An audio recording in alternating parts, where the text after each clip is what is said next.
සුබ දවසක් කියලා පිළිගන්නවා සියලු දෙනාම එස්සේ දනු වයිස් ලයිෆ් YouTube channel එක ගෙන අලුත් වීඩියෝ එකකට. ඉතින් මම අද ඔයාලට ගෙනල්ලා තියෙන්නේ පලා කටුස්සා ගැන. ඉතින් මේ පලා කටුස්සා කියන්නේ ලංකාවේ බහුලව දකින්න පුළුවන් දිග වලිගයක් සහ දීප්තිමත් කොළ පැහැති උදරයක් සහිත විශේෂත්වයක්.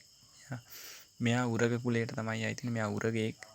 ඉතින් මෙයාලා සාමාන්‍ය ජීවත් වෙනවා වනාන්තර ගෙවතු සහ තෙත් කලාපීය පරිසරයවල. ඉතින් මෙයාලා අනිත් ආහාරයට ගන්නවා කෘමීන් වගේ වගාවන්ට අහිත කරන සත්තු. මෙයා ඇත්තටම වගාවට හිතකර සත්වයෙක් හැටියට තමයි. මොකද පොඩි කෘමි සත්තු එහෙම ආහාරයට ගන්නවා මෙයා. හොඳින් වැඩුණු පලා කටුස්සෙක දිග සාමාන්‍යයෙන් සෙන්ටිමීටර් 50ක් 65ක් පමණ වගේ දික් වෙනවා. ඉතින් මේ සත්වයා ගැන අපි කතා කරොත් මෙයාගේ යටිබඩ ප්‍රදේශයේ සුදු පාට හුරු කොළ පහයක් තියෙනවා. මෙයා බියටපත් වෙච්ච වෙලාවෙදී වර්ණ මාරු කරනවා. ඉතින් පාට වෙනස් කරනවා මේ සත්වයා. ඉතින් මෙයා ගැන කතා කරොත් තව මෙයාගේ විශේෂ ලක්ෂණයක් තමයි ඊටා දිගු වලිගය සහ හිසේ සිට පිට කොන්ද දිගේ විහිදුණු කොරස් කොරළ. කොරස් කොරළ කියන්නේ අපි දකින්නවානේ අර දැති වගේ කොන්ද දිනවා. ආන් ඒක මෙයාගේ විශේෂ ලක්ෂණයක් විදිහට සලකනවා.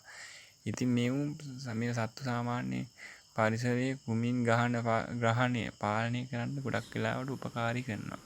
ඉතින් මේ කියන්නේ මෙයාලා හින්දා කෘමි සත්තු වර්ධනය වෙන එක අඩු වෙනවා. මොකද මෙයාලා ආහාරයට ගන්න කුමීන් හින්දා. ඉතින් මේ සත්වයා ගැන සවිස්තරාත්මක විස්තරයක් මම පළවෙනි කමෙන්ට් එකේ දානවා. ඉතින් ඒකත් බලන්න. මේ වීඩියෝ එක හොඳ නම් තව කෙනෙක්ට බලන්න ෂෙයා කරන්න. වීඩියෝ එකට ලයික් එකක් දාන්න. ඔයාලගේ අදහසත් පහලින් කමෙන්ට් කරන්න.